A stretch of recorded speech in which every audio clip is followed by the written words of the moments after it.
রাত প্রায় 12:30। অর্ণব এখনো ফোন হাতে স্ক্রোল করছে। একটা রিল শেষ, আবার আরেকটা শুরু।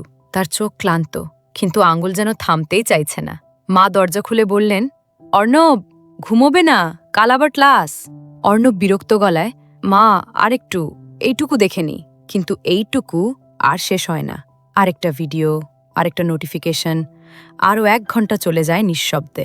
পরের দিন সকাল ক্লাসে বসেও অর্ণবের মন ফোনে। চোখ বারবার পকেটের দিকে ছুটে যায়। একটা নোটিফিকেশন, অজানা কারো কমেন্ট। অর্ণব হাসল, কিন্তু বুঝল না এই নোটিফিকেশনই তার মনোযোগকে বন্দি বানিয়ে দিয়েছে। শিক্ষক বললেন, অর্ণব, তুমি কি শুনছিলে? সে চমকে ওঠে, জি স্যার, মানে আমি। বাড়ি ফিরে এসেই অর্ণব আবার মোবাইল নিয়ে ব্যস্ত হয়ে গেল। সেটা তার দাদু লক্ষ্য করলেন। দাদু পাশে বসে সে বললেন, তুই কি জানিস ফোন তোকে ব্যবহার করছে, না তুই ফোনকে? অর্ণব অবাক, মানে দাদু?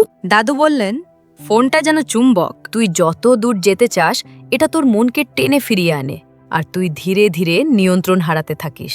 অর্ণব নিচে তাকিয়ে রইল, থামতে চায় কিন্তু পারে না।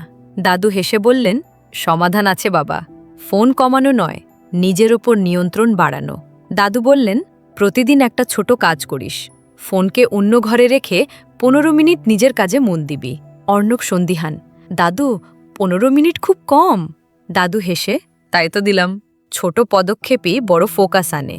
পরের দিন অর্ণব ফোন রেখে পড়তে বসল। 5 মিনিট পরই মন অস্থির। নোটিফিকেশন এসেছে কি? রিল মিস করছি না তো? কিন্তু সে দাঁতে দাঁত চেপে বসে রইল। 15 মিনিট, তারপর 20 মিনিট, আর তারপর সে অবাক, সে পাচ্ছে। মন পরিষ্কার, মাথা ঠান্ডা, আগ্রহ বাড়ছে। নিজেকে নতুন করে চিনছে সে। 1 সপ্তাহ পরে দাদু জিজ্ঞেস করলেন, কেমন চলছে?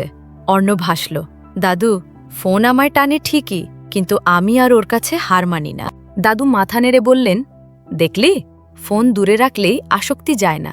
আসক্তি যায় যখন মন তার নিজের নিয়ন্ত্রণ ফিরে পায়। অর্ণব জানলার দিকে তাকালো, নতুন দিনের আলোতে। আমি পারবো, তুমিও পারবে। এভাবে ছোট ছোট পরিবর্তনে ফিরে আসবে তোমার ফোকাস, তোমার নিয়ন্ত্রণ, তোমার ভবিষ্যৎ। যদি ভিডিওটি ভালো লেগে থাকে, লাইক করুন, কমেন্টে আপনার মতামত জানান, আর অবশ্যই সাবস্ক্রাইব করে পাশে থাকুন।